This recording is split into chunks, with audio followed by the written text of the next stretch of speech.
a starman waiting in the sky.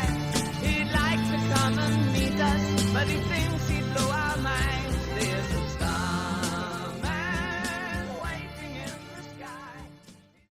Everybody get up, it's time to slam now. Come on and slam, and welcome to the jam. Come on and slam, if you wanna jam.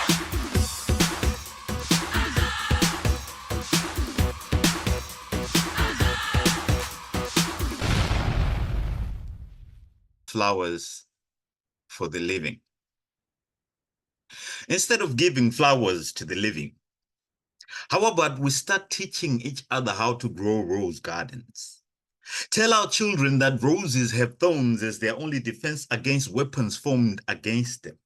That if they really meant to hurt us, they wouldn't tease us with their fragrance, only to make us bleed. Because if roses were us, we would say they are just human. So let them be. Because how many flowers do you know that have declared wars?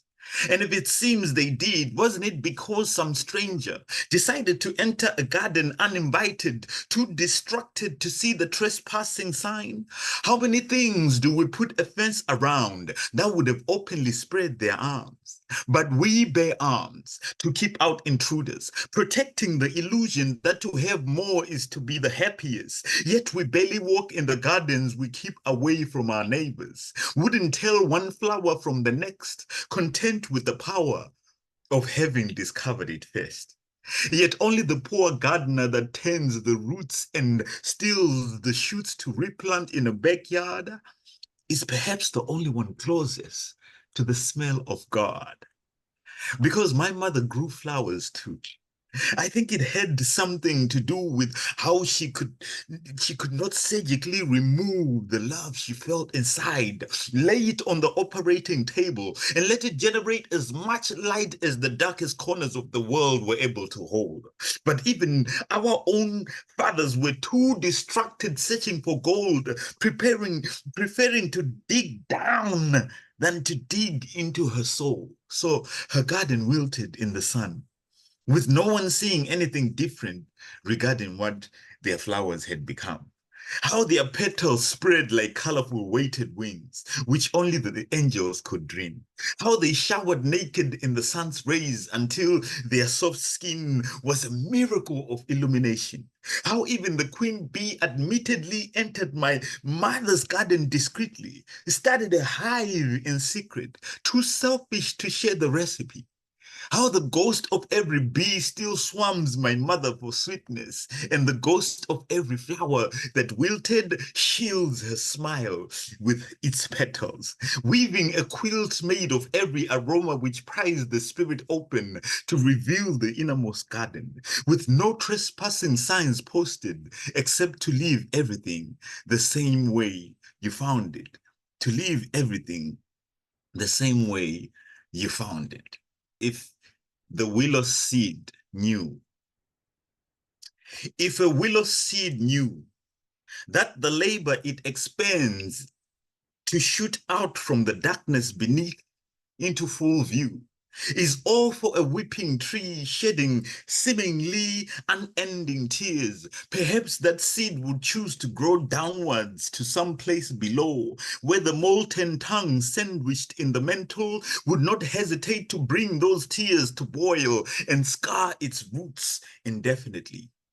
Because the law of the forest dictates that if one out of the whole grieves louder than veins of leaves could contain, then its song of mourning will soon bleed into the ears of thieves who leave off stripping trunks bare for the purpose of carving the world's endless supply of electric chairs. And ask how the forest knows this.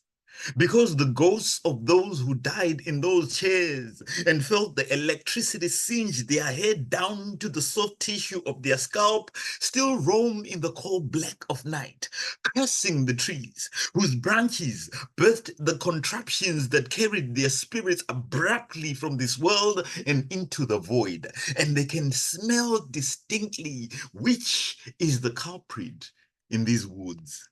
Because as they recall The wooden parts of where their soon-to-be lifeless bodies were stripped down were soggy with the inconsolable anguish, much like that of a weeping willow, as if the tightening of the leather straps around each prisoner's arms felt the same as that around the throat of their own widows, watching from behind the glass. And that a surge of guilt began pulsing inside the wooden machine of death, such that it was harder to tell what had killed them, the chair or the electricity. So ask how the forest knows. Because it is the widows, clothed in mourning dresses like willow branches, who keep the cycle going, visiting their husbands' graves, tears from their chests leaking, faucets mingling with the earth, nourishing the roots of fallen trees, whispering into the wind until the bitterness of their lingering song sends shoots poking out of the soil long after they have turned their crooked backs to the forest and their drooping shoulders have disappeared from view. Ask how the forest knows. Because with each ghost that roams aimlessly, the willow tree feels the agony of each condemned soul, their fears intertwining with its own, a comfortless wish to not have been born at all, but instead shoot downwards into the earth's molten core. Not to be born crying, like seedlings soon to be condemned to death, for the crimes of crying till they are out of breath in a world that does not grieve for or even with its own, the keepers of keys. They are all dead now.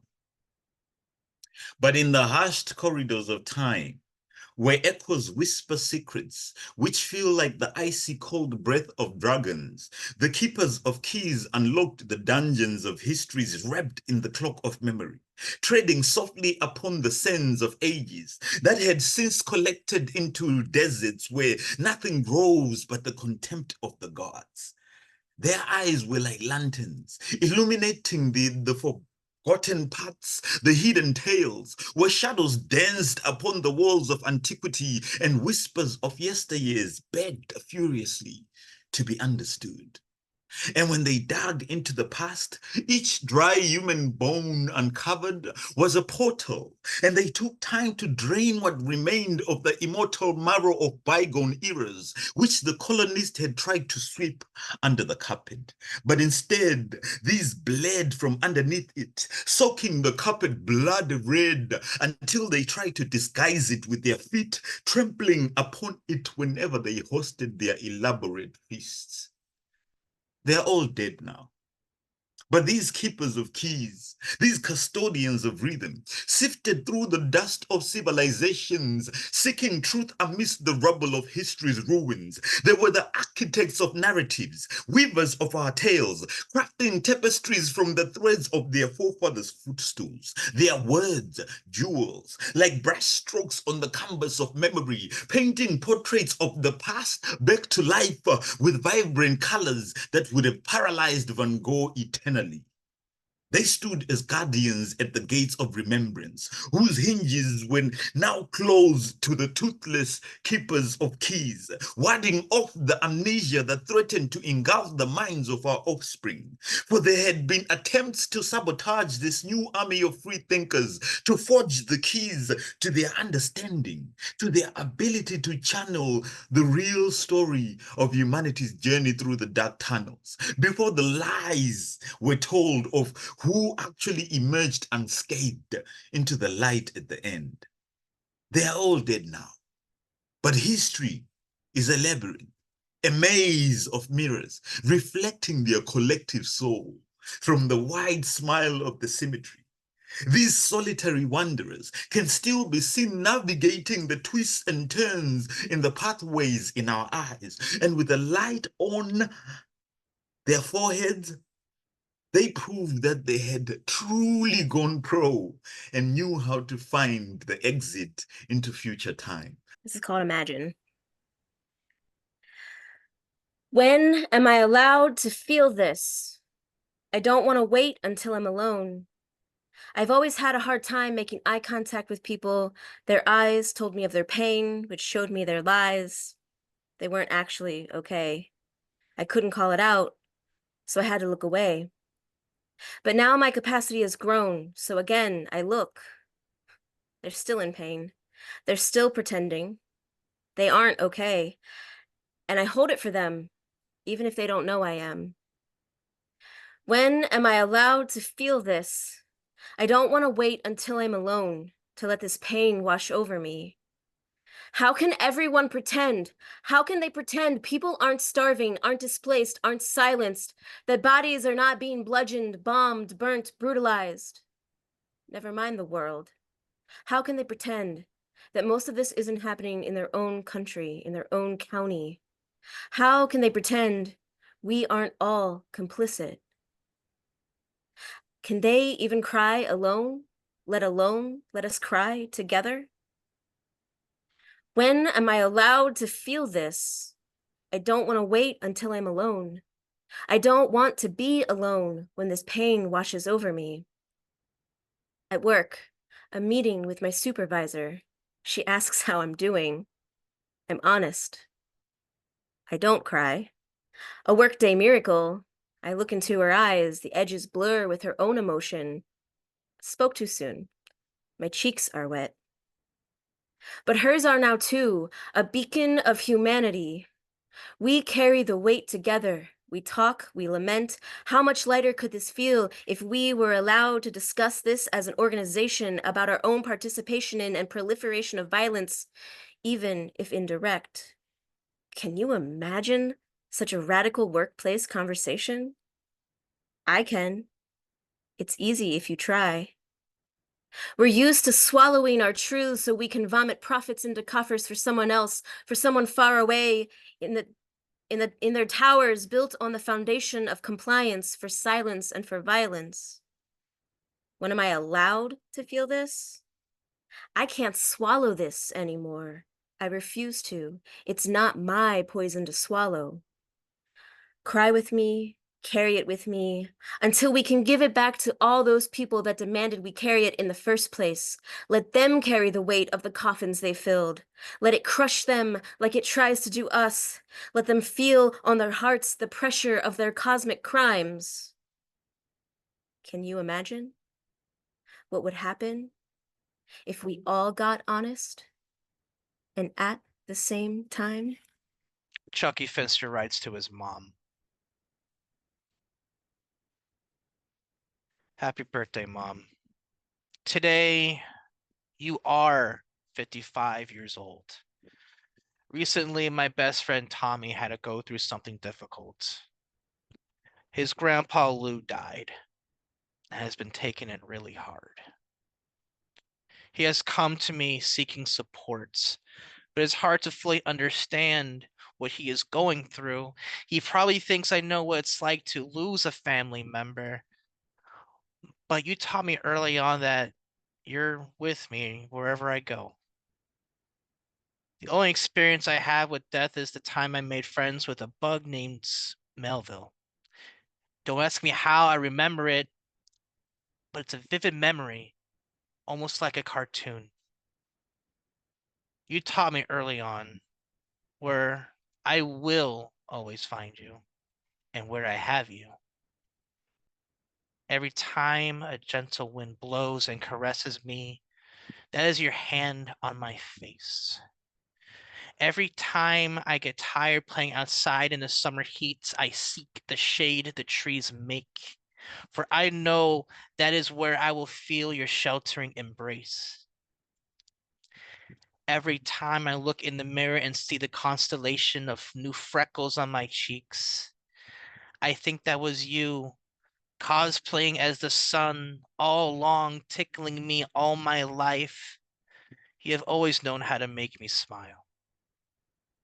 Every time it rains, I step outside and lay in the long grass to be held tight by you as happiness soaks me in your tears of joy.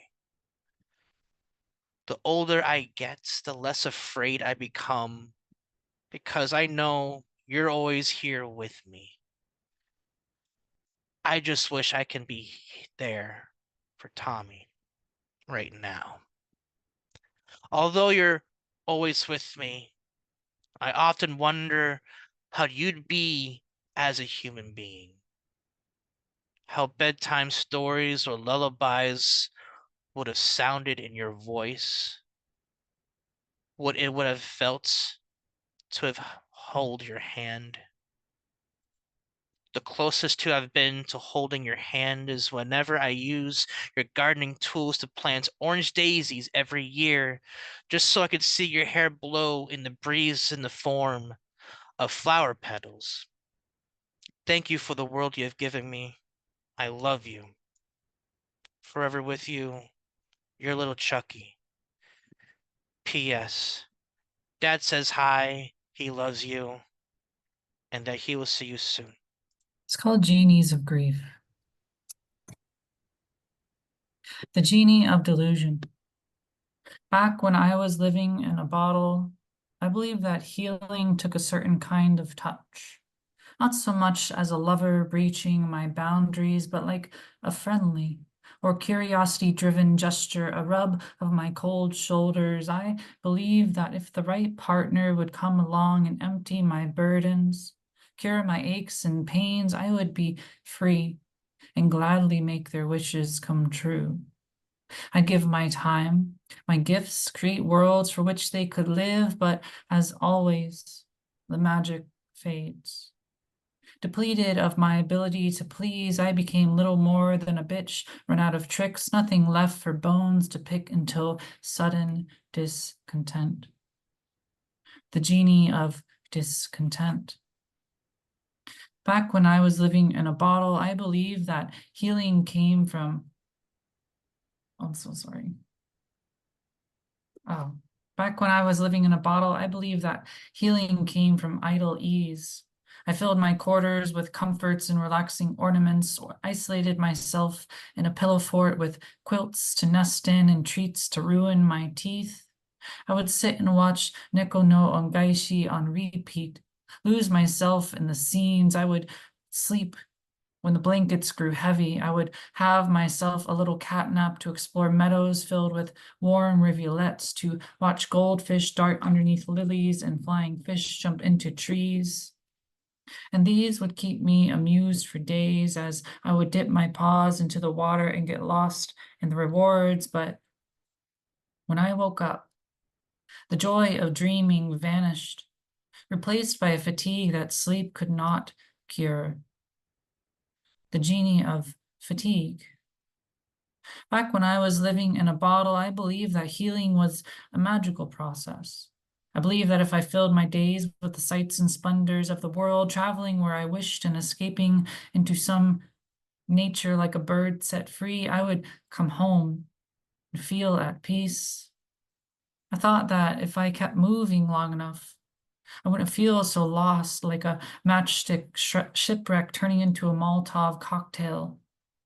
The wind at my back and the trail at my heels were the only solaces that kept me from bursting into wildfire, as I often did when I returned home to my mirrored dimension of lament. The Genie of Scrutiny. Back when I was living in a bottle, I believed that healing was a cognitive process. I would scratch my head about this healing business, thinking if movement did not free me, if immobility did not make me feel rested, if a relationship only led to exhaustion, what then? What was left? I believe that if I focused hard enough, I would find the root, the reason for my predicament, but the longer I furrowed my brows, the more the air inside my bottle stagnated, thoughts like fire ants, spewing from my collarbone, building a mound around me as I sat and got fat on frustration. And as soon as I found some singular cause for my illness, it carried me along a network of traumas, too interwoven to escape from. The Genie of Drowning. Back when I was living in a bottle, I believed that healing wasn't as easy as I first believed it to be. I thought that if I wrote a message to the world, and chucked myself overboard, the stormy sea would carry me to some distant paradise. There I would rest upon some barren shoreline until the next hurricane came to rebuke my pleas. Perhaps an albatross would carry my burdens and break me open over a rock, watching me scurry about like a hermit crab without a shell before consumption. And I would gladly prefer that to drowning slowly while the sea seeps through a funnel of this temple, but there was always that chance that I could land someplace worth hiding. So I clung on and kept writing. The genie of belief. I am still living in a bottle. I believe that healing is nearly impossible. There's a sliver of fight left in me. My weary heart is ready to sink, but I know the stress fractures of the glass borders surrounding are almost ready to crack and shatter. I will wake up one morning and fail to see my reflection staring back. Distortions and double visions will shift into clear depictions of fawns resting in a butterfly grove, their white spotted fur safely ushering them through the cypress despite the huntress crafting fletching for the midsummer hunt. And like them, I will gain strength. Little by little, replace velvet skin for sharp horns to raise my confidence. Tomorrow, I may even believe in a future where the bottles never reform and my sorrow transforms into opulence. Tomorrow, I may even say, back when I was living in a bottle, I was a collection of shells. Until at last, I finally found a home within myself. We never knew the scent of jasmine tea, the taste of oranges from China or Spain, nor even the liquid drone of the bronze river. If we stood on tiptoe and craned our necks around the weeping glass, we could see the Great Bear and Belgium, and note our impressions on our keys and canvas if the generous audience thought to offer us a demi-sou or two. Now, my shoes stand alone beside the bed where you once scuffed them each time you slid your slim white feet into your threadbare slippers on the way to prod the reluctant fire that would at last blow itself out, leaving only that icy loneliness I wrote you about that becomes the emotional temperature of unhappily parted lovers. And the second piece is called Stinging Nettle. I look across my beds of green, rose and gold that reach toward yours when I notice your blues and purples fade quickly in the humid sunshine. I let the hose fan out a rainbow that leaps through the chain links. I tend your garden and mine, naturally moving my wrist without obligation or rhyme, yet as my thoughts follow the gentle arc of the spray, love thy neighbor as thyself, stings like a fallow nettle, for I must remember to offer you and myself so much better. Seek an adventure, you climb the Eiger North Wall. You want to stamp your feet on its peak. You want to feel the rocks, see the rocks spread out below your feet. You want the media to spread the word to all mankind that infinite you have conquered this death-lit giant. You want to stretch your hands in the air, shouting out your delight that you have won the fight, boasting strength at having got that far. Your adrenaline pumped to the top, in your uncertainty whether you will succeed to make it to the highest peak. Yet praying you won't choke to death in your rope, freeze in a snowstorm, still standing on your feet, or if you will fall, dropping onto the rocks, still dead. Your broken body facing the shocked stairs to lie below at frightened onlookers' feet, while the rescuers are moving above on their way to lift your body. An unwelcome adventure found, conquered you. The mountain brought you to your knees. The Eiger mountain is alive, detesting the feet which keep beating, beating, stomping, beating upon its soul. In its revenge, to rid itself of intruders, it sheds its snowy clothing, avalanche. Huge cakes of snow rolling down, pebbles and stones are its teardrops dropping over you. You will be spread out at its feet. It will bring you to your knees. Craving for sensationalism, the media will gladly, eagerly spread the word. The Eiger mountain has conquered man again. Tranquility is regained. Everything seems so irreal, like magic. For I am experiencing major struggles, a seismic shift created by love to untangle my inner demons. The supreme alchemist works in my eyes and hearts so I can see the dawn through this dark maze of anxieties and despair. Fear and loneliness sing sad songs as insecurity and uncertainty hang onto the windows of my future. Me, calling on hope to shift this crucible of fire. Yet all is as it should be. The bird of faith will sooner or later ascend on the citadel of the soul. For I'm the sons and daughters of tomorrow's sun, glowing with 1,000 beams, yet to remove the veil, casting aspersions on this peerless jewel which I am, the songbird of perennial freedom. Just as summer is the precursor to autumn, so too a dark winter will ultimately fade in the unfurling magnolias of spring. Doesn't the ashen clouds eventually make way for the silver sky? Isn't the darkness an antecedent to the glorious daybreak? And the shooting stars dance, knowing that sunset would herald the sunrise on another golden morn. I am in chains, seeking my flame as in the allegory of the cave, trapped in my self-created tunnel of shadows. Yet the beloved beckons, the light of the beyond who yearns for me, like the prodigal son to return home. The breeze of solace embraces me, piercing through my mistiness of sorrows, cascading rays of an illustrious lantern, glowing in the dark, entreating, go on, go on. Hope chants verses of a candescent ray, diligently pruning my mind of cobwebs. I need only to let go of the vice of negativity created by demonic flares I see, ears tinted by the venom of toxic fumes, hover in the media like the corporate narcissist, smile all the way to the foreign banks on my account.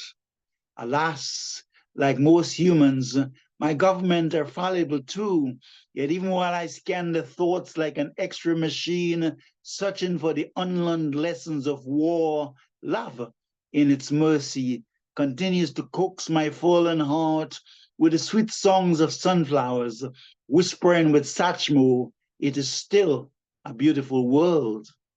Mother Gaia cries at the feet of my today's demise, yet waltzes upon the bosom of my distant realities, knowing that victory will ultimately dawn. It is not unusual for a bride to be cheerful before the wedding feast. The light of love works its unfathomable mystery, and I know I'll be okay. I fade into a seed and take roots, sprouting into a plant, a tree with branches and foliage, offering my flowers, blossoms, and fruits to the impoverished, so I too may love. Since I can't ask Alexa, what's the elixir of life? I'll paint my own picture, sip some cold mixture, just to make it through the night. Since I can't ask Alexa, what's the elixir of life? I'll paint my own picture, sip some cold mixture, just to make it through the night. Humanity's fascination with immortality is hard to place.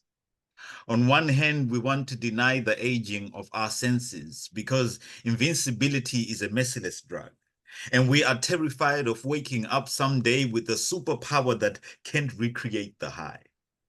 And on the other hand, We are scared to death of not knowing how much is left of these lives that we have arranged so meticulously, because we have taken such precious care, treating our bodies like bonsai trees, trimming the tiny edges of our imperfections, going under the knife to escape the razor blades of life that shred our youth to pieces. And that fear, that denial is like hand grenades, scattering our bodies into a million puzzle pieces of flesh.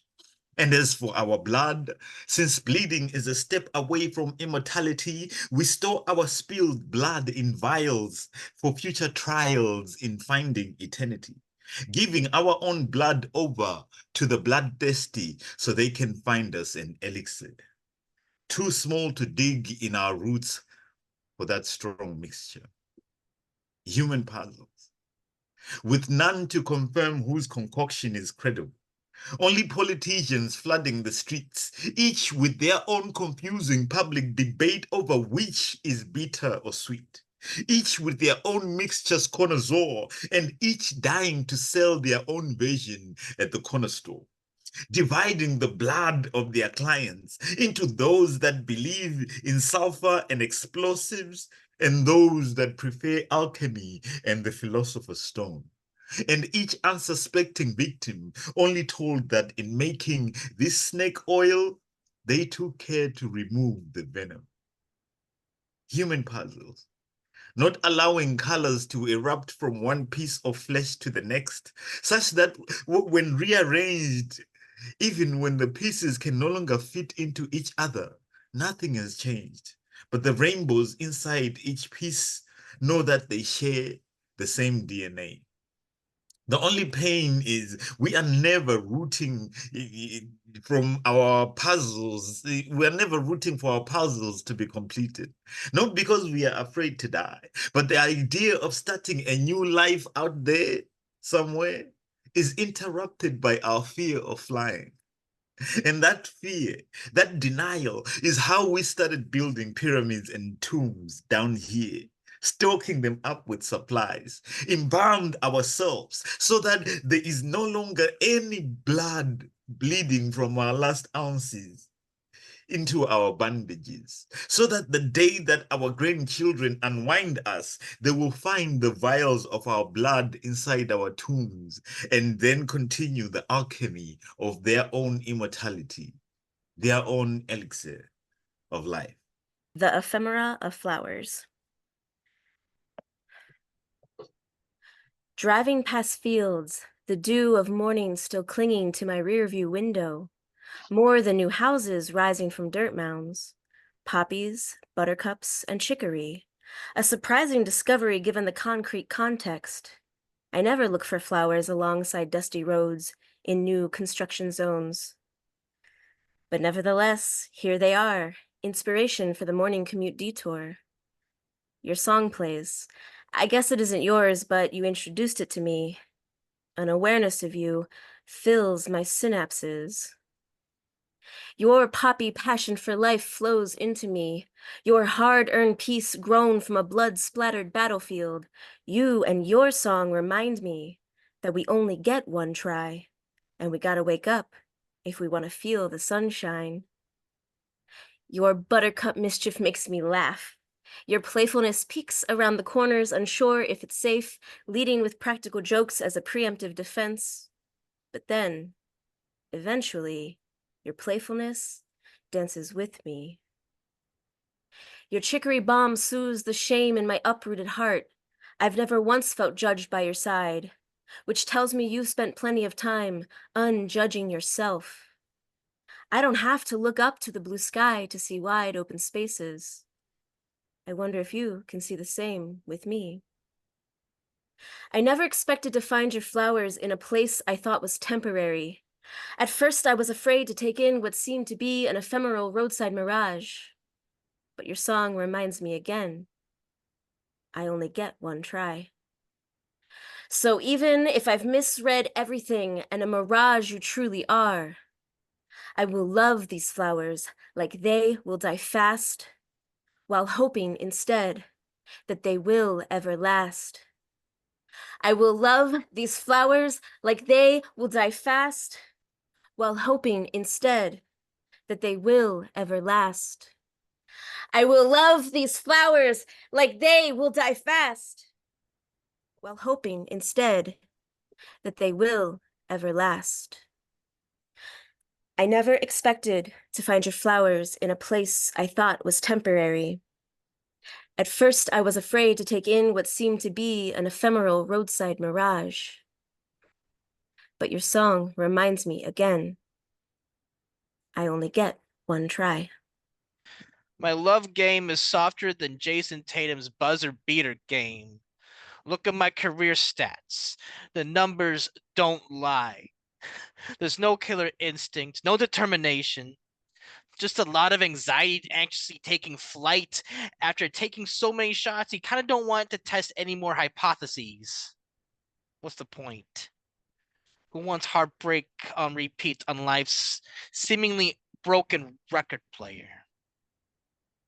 My love game is weaker than my fragile heart when it comes to rejection. You think I'd be able to build callous after taking blunt trauma to my self-esteem? Nah, not even close. Hold up. Sorry, that interrupted me there. The crater just becomes bigger as I become more hollowed out, as if heartbreak manifests itself as consuming energy that sucks me whole. Rejection is a flying elbow drop off the top rope. Even when I expect it, even when I brace for impact, I know it's gonna suck no matter how it lands on me. Rejection is the death certificate of stillborn feelings. You can tell when the exact moment a part of you died, when something turns into nothing and you're left with nothing. Rejection is the feeling of trying to cash in and leaving empty-handed. One does not know the meaning of reward without knowing risk first. All it takes is one gamble to go right, but also it takes the same to have it all go to shit.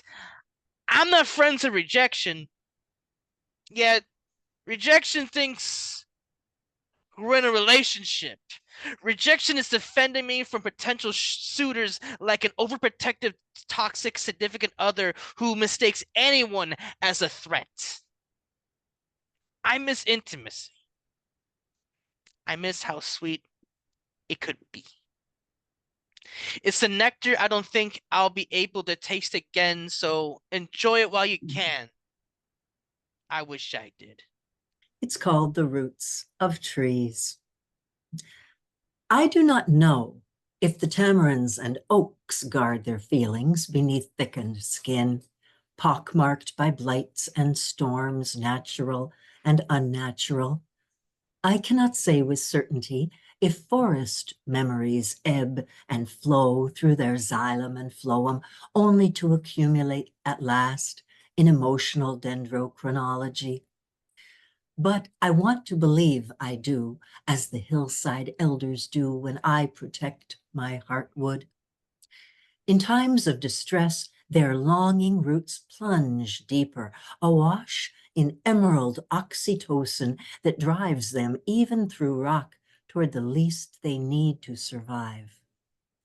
Like those gnarled giants, I have weathered loss of face and dignity and near loss of mind in my time. Yet it comforts me to think love burrows on like the roots of trees. Your love for humankind was my redemption from a junkie life of prostitution.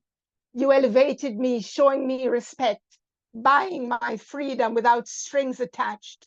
Now I am a new me, content and once again free. No more severe pain, no more drugs tearing out my insides like a bomb. Your unique leadership was my needy salvation, taking me on a journey, reaching out for the stars. Now I am drug-free, sex-free. Asking the heart for answers, love came and lingered within, like a glass of vintage wine, filling my soul with its sweetness.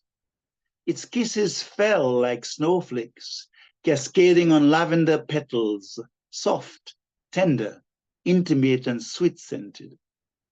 We layer on a resurgent spring, conversing with hyacinths and daffodils, I, inebriated by the lyrics in my being, whispering sweet silences to the lute that spoke within.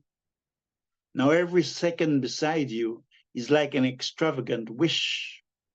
Yesterday I could only hope, but today you lie beside me. My soul becomes an eternal haven, basking in the joy of shining stars.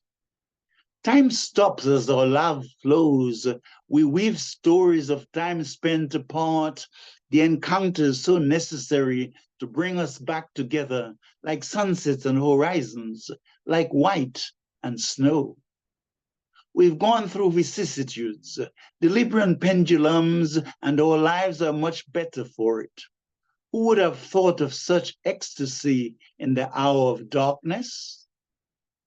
All is a blast in the aroma of thy love. Give me a second. This thing's blocking me, right? All is a blast in the aroma of thy love. The sweet scent of your jade floats upon the wind, tantalizing my breath. You lie with an elegant grace that bewitches my gaze, your smile an infant's tenderness, and cheeks that glow like moonbeams. In my eyes, you were always the most beautiful, but now your inner radiance blends and adorns your attire of exquisite excellence, and so the stars blush as constellations whisper your name. Mom said that there were only two things worth loving. One is the love eternal, and the other the one I love. But you're the same to me, for in this citadel of beauty, we two have merged and become one. So here we are, counting stars for their glow and sparkle, dreaming of rainbows and steeped in an ineffable melody so bewildering that Mozart pays homage from the beyond. Bach smiles robustly from the stillness and solitude of the great unknown. Oh, love, I hope your questions have all been answered. Come, let us enter your vast ocean of perennial bliss. Authentically me. I am a soul transplanted to this place named the United States, torn away from native lands without knowing what awaits. Guided by the divine, I shine my light, even when others judged or would choose to fight. My heart pours out unconditional love. Even when pushed away, I rise above. Despite the hurt, I wish them well. With pure love, no anger to dwell. Grateful I am to choose love so free, forgiving others unconditionally. From my heart, deep rivers flow, seeping through where love must go. Guided by energy and emotion, I honor both dark and light aspects with devotion. Grateful I am to advocate with words, even when others' voices are not always heard. A work in progress, healing day by day. From chronic labels, I find my way, trusting the divine's healing grace. Unconditional love, I embrace. The first sound that gave us the drum was the heartbeat, whose home was a hollow contraption some say was inspired by ironsmiths after the shape of a spearhead.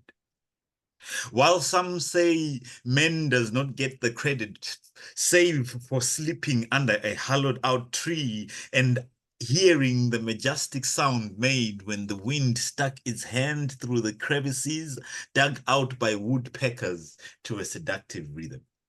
Yet still, some say the Anunnaki came down with a fresh pair of ears to hear all forms of percussion that we had missed, from the clashing of daggers in mid-air while hummingbirds ducked in between the blades, creating multiple sharp soundtracks at 75 beats per second.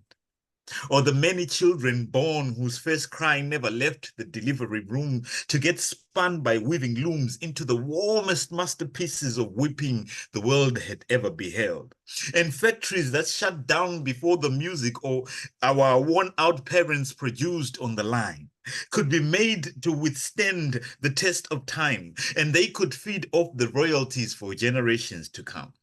Think how many gorillas beat their chests in the wild before the largest djembe drums, which take the tallest men standing on the tallest footstools to bring to sound and deafened the ears of demons way before organized religion.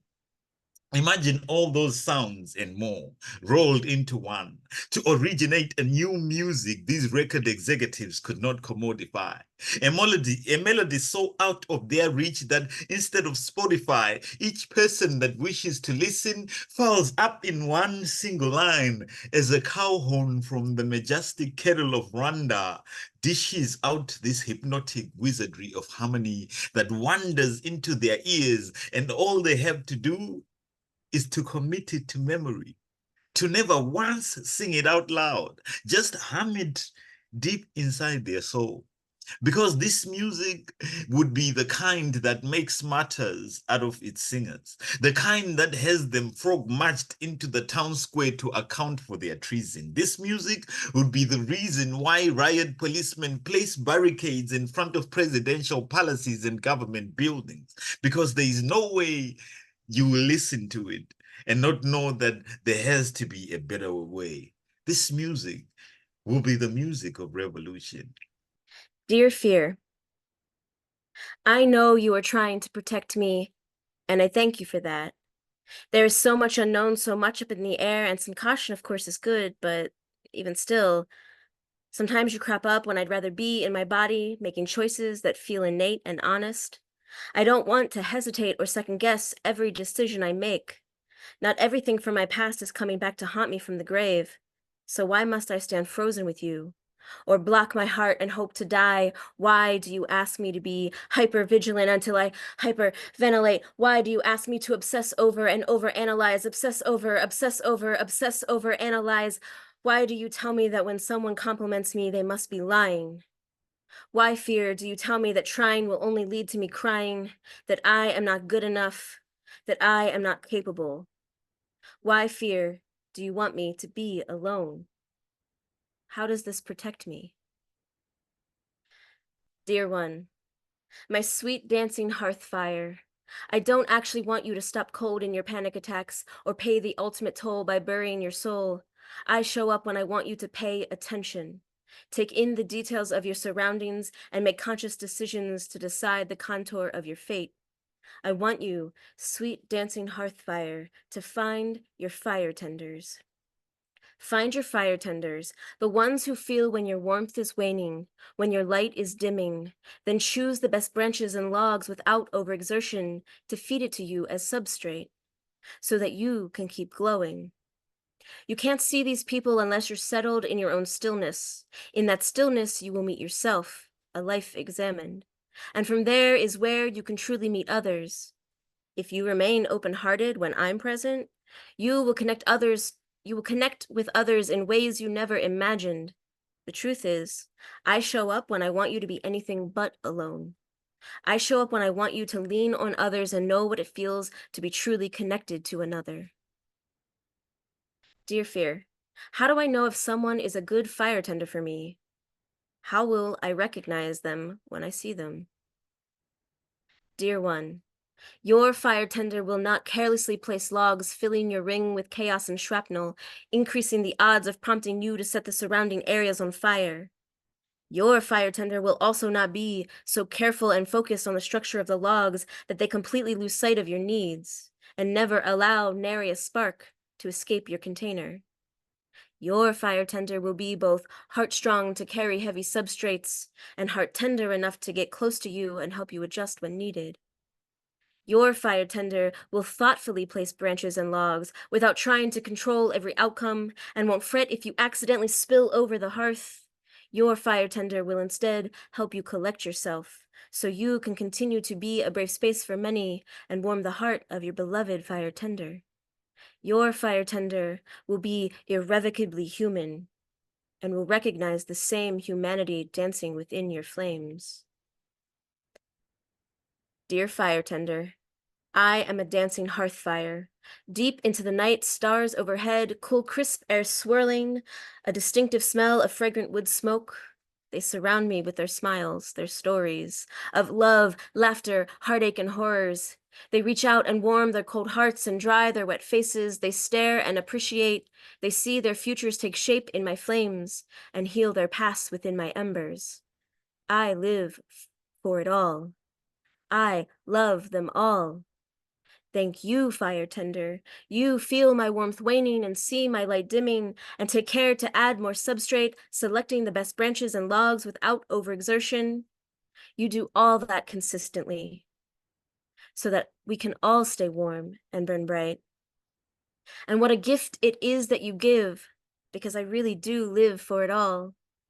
I really do love them all, and I couldn't do any of it at all without you, my dear fire tender. To my future lover. I sincerely apologize ahead of time if I am not what you expect, or if I am too quiet or awkward. At times, trying to make meaningful relationships with people is like squeezing blood from a stone. In the little time that we have known each other, our interactions may have been fun, quirky, engaging, maybe deep. But deep down, there are 1,000 clowns jammed inside a heart-shaped car, weeping loudly with rainbow-painted tears dripping, splattering, and echoing throughout the hollowed-out core of my being, all while lightning is slashing through the superstorm in my brain, and my nerves quake violently like a million maracas strung together by live wire. With that said, I hope you can be patient with someone who needs as much reassurance as I do. My paranoia of accidentally saying or doing the wrong thing will set up an avalanche of suffocating doubt and fear that'll leave me frozen solid. I constantly worry about making you uncomfortable or coming off too strong. When it comes to reading vibes, I'm deathly illiterate.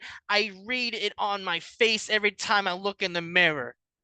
There are times in which I try to change my appearance to feel more comfortable in my own skin, although it's nearly impossible to feel comfortable in your own skin if you're anything but white in New Hampshire. Sometimes it feels like I had to wear my name in shame in the fashion we are supposed to wear elementary school clothes, but nobody that I know except my family can pronounce my name correctly dating back to childhood, and having been made fun of for not having a normal name. That's why I made it simple for everyone with just 3 letters. D-R-E. Enough. I mean, although I am working the flaws of my attention retention, I fear it may be a problem to you as much as it was for my last lover. If I had a dime for every time I accidentally spaced in conversation and got cussed out for it, whoa, I would have a whole bunch of dimes.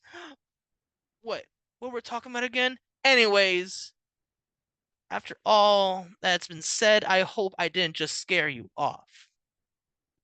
Because you seem to be a wonderful serving of cool beans, chilling in some awesome sauce, and going out for a quick bite of food sounds like music to my ears.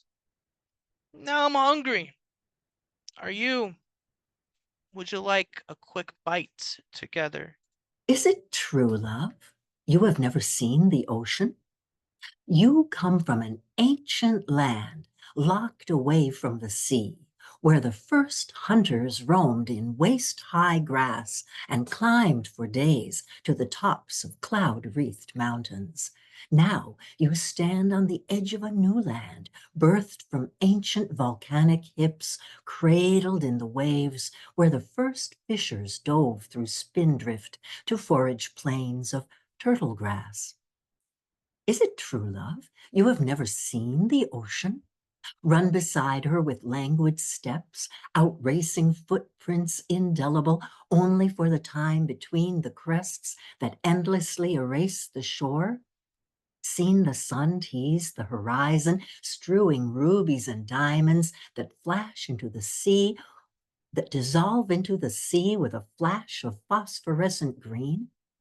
Is it true, love? You have never seen the ocean, plunged beneath the waves to bathe in a timeless caress, and leaped through the surface, your smile effervescent as you raise your chin, your mighty locks flinging prismatic water fans into the luminous moonset?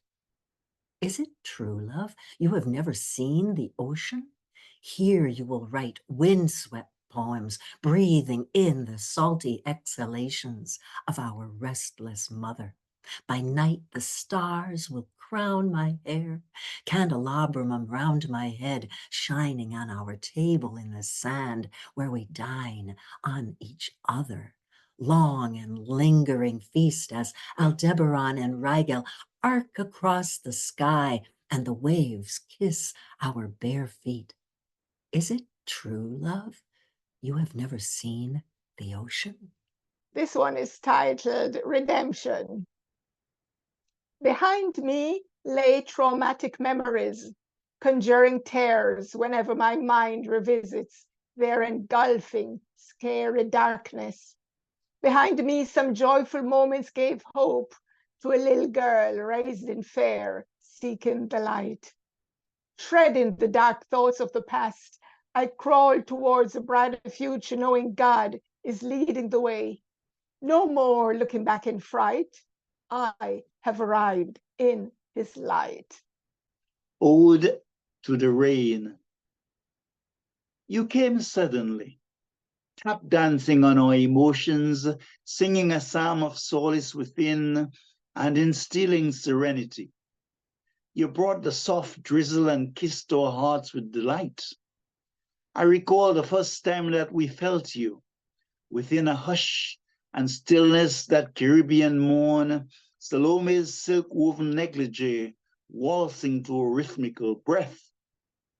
You brought a soft breeze, cooling the heat and caressing our spirit. She, feeling safe as we hugged, you, the rain, soothing her petite, velvety soft frame in the sweet hush of an affectionate embrace.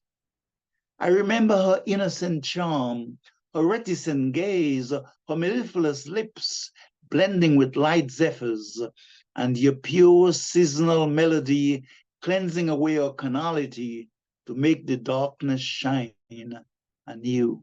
Dear Mother Gaia, it is difficult to find the words to express my gratitude for your existence. You continue to heal plants, animals, and beings with persistence. The beauty you bring to others is unmatched. Your true essence is difficult to catch. Thank you for your unconditional healing and love every day, even on the tough days filled with dismay. There is chaos going on in places around the world where your love is greatly needed to be unfurled. I dream of the day this planet becomes a free world, where all beings are reconnected in their heart space to honor you in different ways that are unconditionally hurled, honoring all the gifts you share each day and are embraced. The world does not acknowledge the destruction you've endured. Not seeing the future is secured. The amount of consumption, chaos, and waste around, your unconditional love can still be found. You have continued to carry all beings for millennia. Some cultures and beings love you. Love for you is perennial. Each act of healing, love, and peace you share is truly appreciated, sometimes more than one can bear. I honor all the sacrifices you've made. I cherish your unconditional love every single day. Thank you for all that you do. Your divine love is unmatched and true.